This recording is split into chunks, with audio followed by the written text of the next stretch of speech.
Hita do Sonari, Hita do Marsogot, Hita do Haduan, Hita do Hita.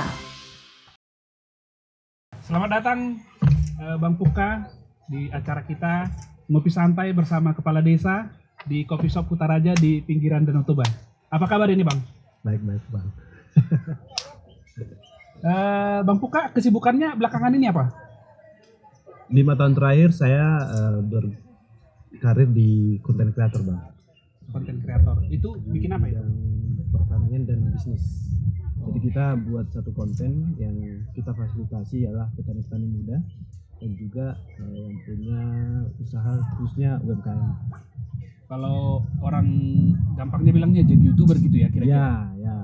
Kalau bahasa gampangnya YouTuber gitu.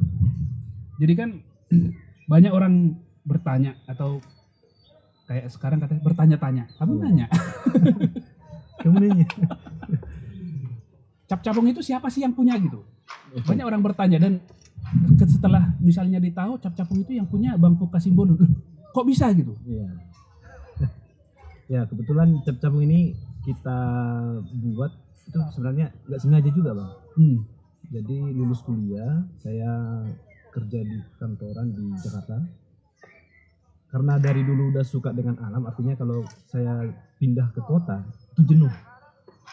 Bukan jenuh karena pekerjaan ya, tapi karena lingkungannya. Iya. Nah, saya memutuskan balik ke Jogja lagi.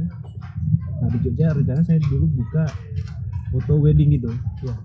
Nah, habis resign dengan tabungan yang ada, saya cuma dapat satu klien. Satu klien selama Kurang lebih hampir setengah tahun.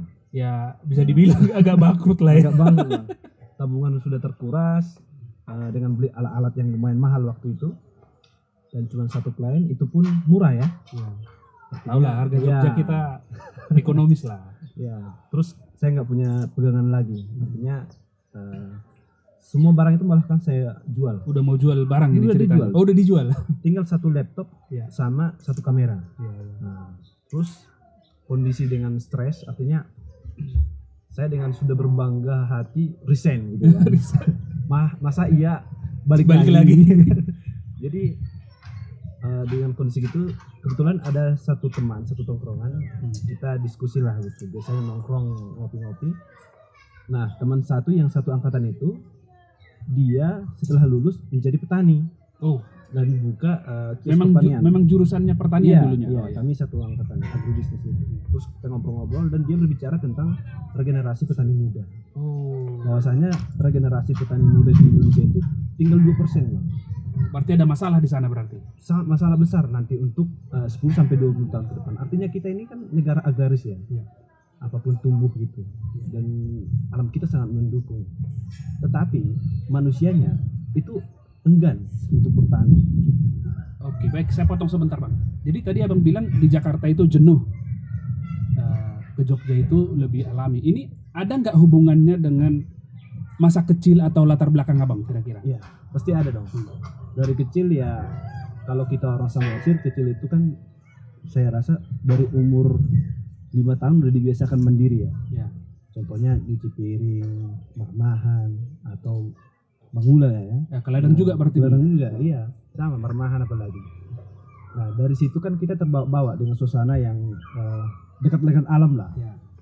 Terus pindah ke Jogja, Jogja juga hampir sama, artinya kota tapi wisata. Ya. Ya, jadi kalau kita stres di kampus ya kita jalan-jalan udah Enjoy lah ya. modal Udah 5.000 healing lah ya iya. kalau bahasa anak muda sekarang. Modal 5.000 udah asik banget.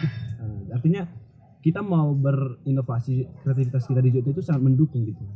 Tiba-tiba pindah ke kota Yang begitu besar, sibuk. sibuk gitu kan. Bahwa di sana juga kita kaget gitu loh. Ya, kultur shocknya itu tinggi ya. Yang bisanya sepatu kita taruh di luar kalau di Jogja. Saya biasakan di Jakarta, besoknya hilang. Atau tinggal satu. Bahkan sempat hampir dicopet di Metro Mini. Nah, itu terus yang paling herannya di sana bawa tas juga di belakang, di depan. Di depan. Takut disilet. Iya, dan tidak ada hiburan yang menurut saya itu ya lebih ke alam ya. Kalau latar belakangnya ada pernah di bertani, kemudian di bisnisnya ataupun di aktivitas sekarang meliput tentang pertanian, berarti kuliahnya dulu menyinggung pertanian sampai sejauh apa Bang? Oke. Ini juga menurut saya salah satu permasalahan ya di dunia pendidikan, khususnya jurusan pertanian.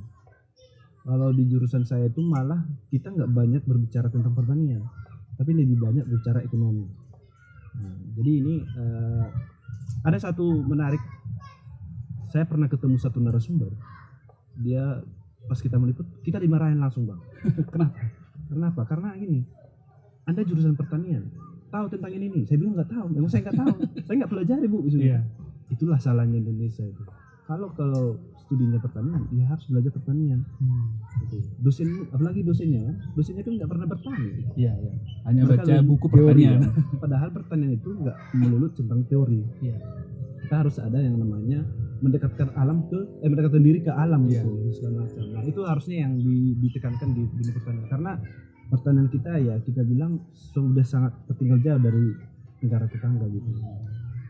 Berarti ada kerisauan juga ini tentang Iya. pertanian. Ya, yang tadi saya lanjutkan mungkin. Iya. Maksudnya dari tongkrongan yang tadi, disitulah muncul ide, oh ini saya harus buat konten tentang. Oh, berarti di situ munculnya inspirasi. Iya. Oh, bikin ini gitu. Iya, dari teman saya itu, ya kita anak muda harus harus ambil adil di dunia pertanian gitu. Jadi situ. Nah, dia bilang ngomong gini, jadi petani itu nggak harus ke ladang. Supportnya itu banyak. Kalau ada kayak kamu bisa bikin video, ya udah buat video tentang pertanian gitu. Nah, dari situ saya riset lah. Kenapa video pertanian itu nggak ada yang menarik? Dan memang kualitasnya nggak ada yang menarik. Iya. Nah, terus saya riset gimana caranya tontonan orang Indonesia itu. Dan itu saya riset hampir 1 bulan dan saya kemas, jadilah Cap-Cap. Video pertama apa itu kira-kira? Video pertama itu adalah petani muda tentang bawang. Ya, dia muda banget. Kalau nggak salah umur 22 tahun saat itu. Dia lebih memilih OB daripada petani. Sedangkan dia punya istri yang harus melahirkan, kebutuhan si anak kan besar ya. Iya. Dia nggak jalan lagi, dia bertani, nggak taunya dia lebih banyak menghasilkan uang dari pertanian daripada Secara ekonomi lebih menguntungkan dari bertani daripada OB-nya ya. Iya. Nah, kira-kira selama mengembangkan Cap-Capung ini tantangan terbesarnya apa kira-kira, Bang? Tantangan besarnya itu adalah dilema sih. Dilema. Di mana dilemanya? Dilemanya gini. Kita udah buat konten-konten yang sangat bagus ya. Iya. Jadi Cap-Capung itu 6 bulan pertama itu yang dilema itu penontonnya nggak ada. Oh, penonton juga. Iya. Video pertama itu cuma 20 kali ditonton. Itu jangan-jangan Abang sendiri yang ngeklik 20 Iya, sama kali. keluarga. Terus ya itu video kedua nggak ada lagi yang nonton. Artinya ini sampai kapan seperti ini? Iya. Biaya produksinya mahal, terus nggak ada penonton. Tapi nggak tahu kenapa diri saya kayak mendorong, ayo lebih bagus lagi. Iya. Menurut saya ini udah bagus video pertama. Video kedua saya buat lebih menarik lagi. Puji Tuhannya 6 bulan setelah itu adalah video kita yang menarik untuk orang itu, yaitu Mina Padi. Oh, Mina Padi yang ada ikannya? Iya. Oke. Padi yang ada ikannya. Dan itu trending, Bang. Oh, trendingnya. Nah, trending hampir 8 juta sehari yang nonton. Wow. Jadi sekaligus juga mendongkrak video-video yang lain. Nah, itu dia tekniknya. Untungnya saya buat video berkualitas. Ya. Jadi video-video yang lama itu malah naik. Oh. Jadi ada satu titik Iya. titik puncaknya Titik sehingga puncaknya. terdorong juga yang lain. Iya. Tapi kalau saya dulu buat asal-asalan, mungkin yang lain bakal ditinggalin. Nah, ini mah serentaknya naik, ya udah dari situ naik Cap-Capung naik daun. Pernah nggak mau berhenti aja gitu di Cap-Capung ini, Bang? Pernah, Bang. Apa itu kendalanya? Ya itu nggak ada penonton. Kan Cap-Capung ini bukan konten yang menurut saya itu konten yang asal-asalan ya. Ya. Artinya kamera HOA itu selesai nggak? Kita ada tekniknya, ada biaya yang kita keluarkan tentang jasa kita, terus alat-alat yang mumpuni, sama waktu untuk mengedit. Nah, ini kan lumayan ya. Nah, dari situ kan banyak memakan cost ya, biaya gitu. Padahal dulu nggak ada penonton. Ini udah sempat saya mau tutup, Bang. Udah mau ngelamar lagi. Tapi nggak tahu kenapa. Kayak ada dorongan dari dalam diri tuh, udah bentar lagi kok. Nah, itulah karena ketemu titik terangnya ya sampai sekarang berjalan dengan Jadi baik. survive ya. Iya. Jadi kalau misalnya tadi dari Mina Padi, ada nggak tokoh atau liputan apa gitu yang paling berkesan menurut Abang? Yang misalnya dia mungkin saja ya penontonnya nggak banyak, tapi ternyata membuka wawasan baru gitu. Ada nggak? Atau hal-hal baru atau hal-hal yang kita anggap sepele ternyata sangat bermakna gitu. Ada nggak? Sangat banyak bang.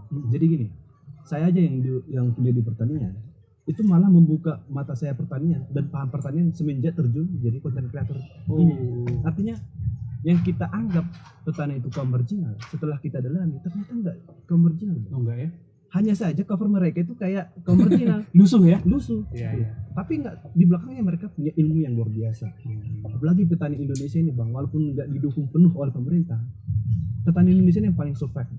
Karena mandiri ya? Mandiri dan mereka mau belajar. Contoh soal bang, yang paling menarik yang saya pernah lihat itu, semua menarik, tapi ada yang lebih menarik lagi, kurma. Kurma. Iya. Kenapa dengan kurma? Kurma itu kan kita tahu itu tumbuhnya di Timur Tengah. Iya, panas. di Arab lah. Di Arab. Di Brastagi bang, itu bisa tumbuh subur. Di mana Brastagi itu kan daerah dingin. Dingin Brastagi. Sangat dingin. Berbuah. Sangat lebat. Wow. Dan dia salah satu kebun kurma yang paling subur menurut saya di Indonesia. Sebenarnya udah banyak kebun kurma ya, di Aceh banyak. Tapi yang kayak di berbagai daerah itu 10 tahun baru berbuah, 4 tahun baru berbuah. Kalau ini 4 tahun bibit pertama itu udah berbuah banget. Pas kita liput itu dulu belum ada orang yang muncul. Setelah itu membuat bang sampai Jadi kawasan wisata ya. Iya, sampai mereka itu kewalahan gitu. Nah, berarti sangat bermanfaat ya. sangat. Kalau rencana ke depan apa nih kira-kira bang? Rencana ke depan ya kita punya visi bang, pengen yang tadi membuka mata masyarakat, membuka mata dunia bahwa pertanian itu sebenarnya punya peluang yang sangat besar kalau kita manfaatkan dengan baik. Apalagi di dunia internet sekarang kan apa-apa itu sebenarnya udah mudah ya. Kita mempromosikan barang, menjual produk itu sangat membantu. Nah itu kita bisa manfaatkan, kita kolaborasikan dengan ilmu pertanian. Itu menurut saya ya pemuda ini nggak harus apa namanya ke kota untuk mencari pekerjaan. Dari desa aja sebenarnya udah bisa menghasilkan seperti itu bang. Dan juga kita punya visi misi menjembatani antara petani dengan masyarakat luas. Artinya dengan Cap-Capung ini bang, kenapa saya diundang beberapa acara yang menurut saya begitu besar, salah satunya KND, karena kita bisa membuka peluang pasar yang besar tentang pertanian. Artinya video yang narasumber yang kita liput itu mereka menghasilkan peluang pasar yang sangat besar. Contohnya yang dulu mereka nggak ada pasar, sehingga kita akan liput mereka banyak pasar ini.